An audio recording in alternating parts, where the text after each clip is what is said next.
It's Macy back with I Survived, The Eruption of Mt. St. Helens, 1980 by Lauren Tarshis and illustrated by Scott Dawson. I was in the middle of reading the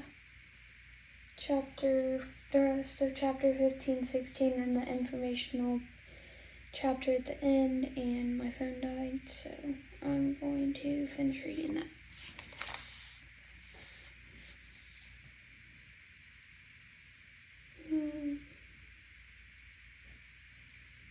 But even worse was her thirst, her lips cracked and bleeding, her tongue swollen and sandpaper dry. She hadn't had a sip of water since she had left home. How long ago was that? Just this morning, the forest had been crisscrossed by creeks filled with clear rushing water on her camping trips with Dad. They'd scooped up water right from the streams and gulped it down without a worry. But now, every stream she passed was ruined. The ash had turned the sparkling water into thick gray sludge that stank of sulfur. She thought of trying to swallow a mouthful. Just the thought of trying to swallow a mouthful was nauseating. The sounds of the volcano pounded in her ears. It roared, it thundered, it boomed. Bolts of lightning shot through the churning cloud above. Her footsteps kicked up clouds of ash that burned her eyes. But Jess ignored the pain and the thirst of the volcano's roar. She fought the swirl of terrifying thoughts that screamed through her mind. Instead, she pictured Dad's hopeful eyes.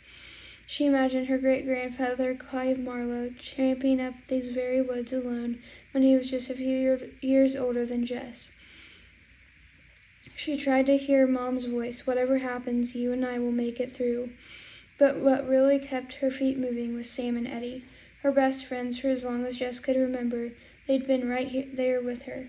In those most terrible months after her dad had died, the twins had hardly ever left her side.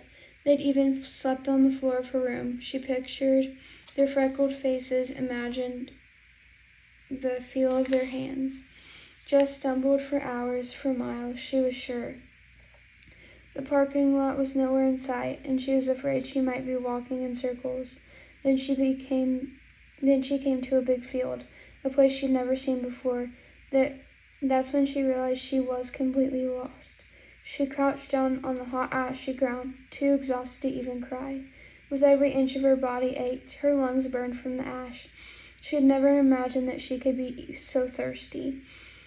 If only she could sleep for a little while, everything would be better. Then she woke up. When she woke up, the sky would be blue again. The mountain would be quiet. All of this would be over. She let her eyes drift close.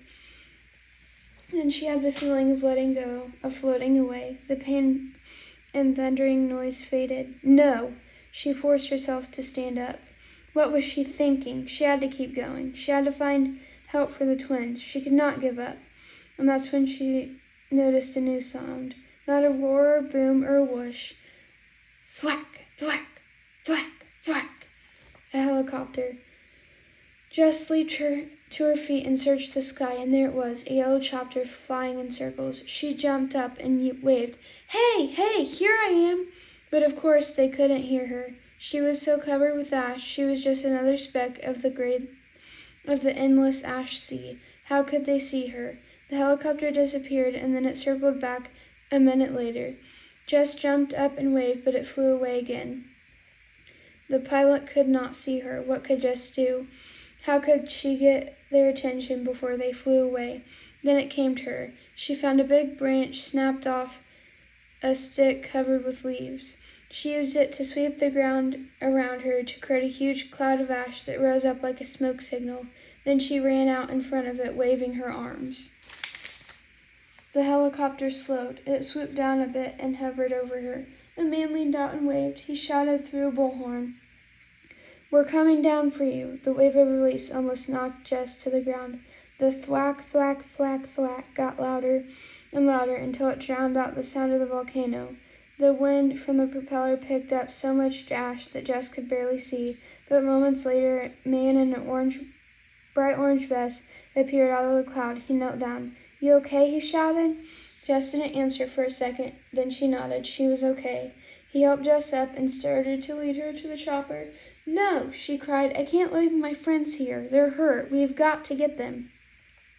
"Where are they?" Jess turned and pointed to the wasteland all around them. "Somewhere out there." "Okay," he said calmly.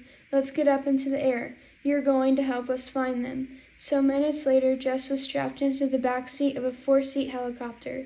The pilot was up front, and the man in the vest was next to her. He gave her a thermos of water and big earphones to protect her ears from the engine noise.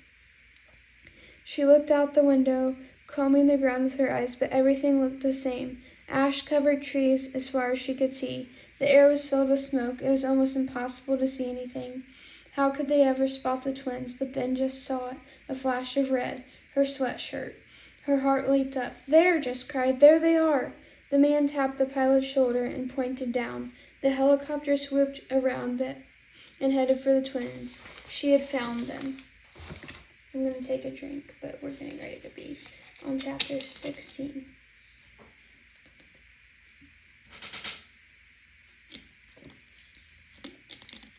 But it looks like she found them. Well, we got a time check. Chapter 16, 2 months later, Sunday, July 20th, 1980. Seattle, Washington. Jess was cleaning up her room. She checked the clock. 10 o'clock, better hurry. She and Mom were having visitors today, and they had been working non-stop all weekend to get the apartment ready. They'd been in their new place for only a week, but they were already unpacked. Jess loved her new room, which was bright and sunny. She was getting used to the Seattle noises and the crowds of people. She liked to hear it, more than she expected to. She moved carefully. The burn on her back still hurt if she moved too suddenly, but it had healed well. She was glad she couldn't see what it looked like. Mom popped her head through the doorway. "Let's not forget about our camera," Mom said. "I have it ready," Jess said. Their new camera. Jess had finally worked up the courage to tell Mom the whole story about losing Dad's camera. It was Dad's prized possession, Jess had said, fighting tears, but Mom put her arms around her. "No," she said. "You were." Mom looked around Jess's room now and smiled. "It looks great in here," she said. Jess agreed. The walls were covered with photographs of trees and birds and Mom and pictures that Dad had taken. His dream had been for his photographs to hang in a Seattle gallery, and now that dream had come true. Almost. "I really do love the red," Mom said, admiring the freshly painted walls. Jess loved the color, too. She knew that for the rest of her life, red would be her lucky color. Dr. Morales had helped them paint that room. Jess was glad to see that their friend was starting to smile again. He'd been safe in his lab here in Seattle when St. Helens had erupted, but like many of the scientists, he blamed himself for not being able to better predict the eruption. He'd lost one of his close friends, a young scientist who had been near the mountain when it exploded.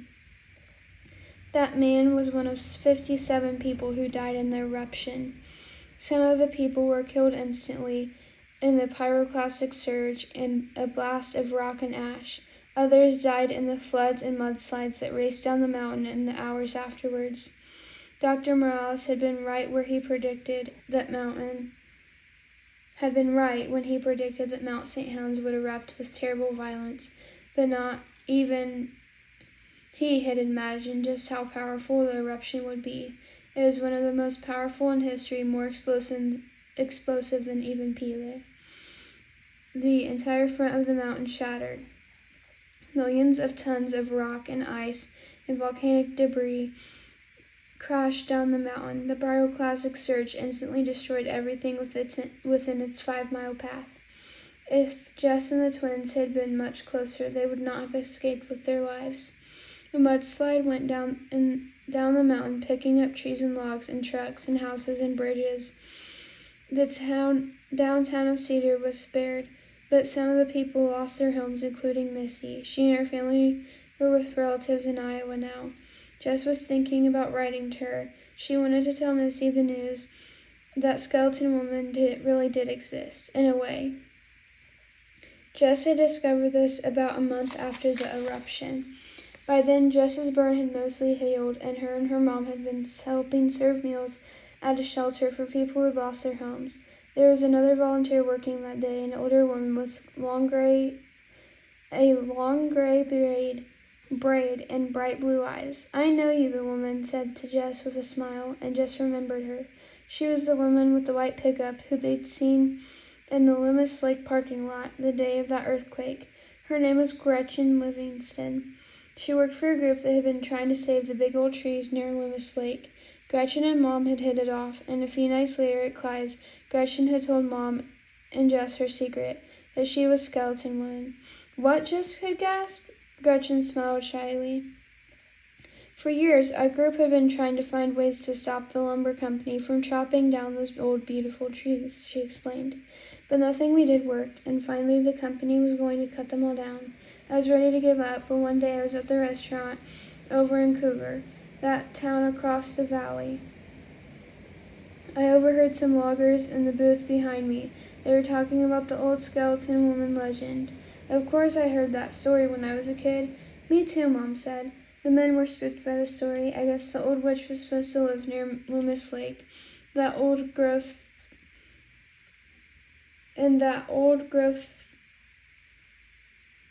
forest, right where they were supposed to be cutting. She leaned forward. "That gave me an idea. She found out when the cutting of the trees was set to begin, and she snuck up to that part of the forest. Then she went into the shack and waited. I got my hair all wild, and I splattered some red paint on my clothes." "I saw that paint in the shack," Jess said. "The men were getting their chainsaws ready," Gretchen continued. "I burst out of the cabin, dashed through the forest very quickly so they could catch just a glimpse of me." She smiled proudly. "And that did it. They wouldn't go back." That's when it dawned on Jess. "So you're the one who found my camera in the cabin." "Ah, that was your camera," she said. I couldn't imagine who would have left it there. "We were looking for Skeleton Woman," Jess said. "Well, you found her," Gretchen said. They all laughed. Then Gretchen got tears in her eyes. "But of course the forest is gone now," she said. Not even Skeleton Woman could stop St. Helens from destroying it all. 230 miles of wilderness had been burned, ripped apart, or buried under hundreds of feet of mud and debris. Millions of trees were killed by the burning wind. The forest will grow back one day, Mom had said, in her usual hopeful way. Nature has an amazing power to heal itself. Dr. Morales had told them that, and it was true. The trees would grow back, the animals would return, and it would take decades. And Jess wasn't sure she ever wanted to go back. She wanted to remember her beautiful mountain the way it had been. It was only a few weeks later, after that talk, that Mom had decided that she was finally ready to move to Seattle. She wanted to go back to college to become a teacher. She wanted Jess to discover life outside Cedar, and Mr. Rowan had offered to buy Clive's. He had been badly hurt in the eruption and didn't want to go back to his regular job. Mr. and Mrs. Rowan would run the restaurant, and of course the twins would help. So in a way, Clive's would stay in the Marlowe family. Jess's throat tightened up as she thought of the twins. She would never forget those terrifying hours after they were rescued from the forest. The boys had been flown to a special hospital in Portland, Oregon, where they stayed for weeks. When they finally got home, Jess slept on the floor of the room every night until they were strong again. Jess wasn't used to not seeing them every day, but when she closed her eyes, she could hear their happy, bickering voices. When she felt lonely, she could feel their hands gripping hers and their secret handshake. She'd spoken to them every day since the move, and today the whole Rowan family was coming to visit. Jess and Mom had a big surprise for the twins, a Mariners game.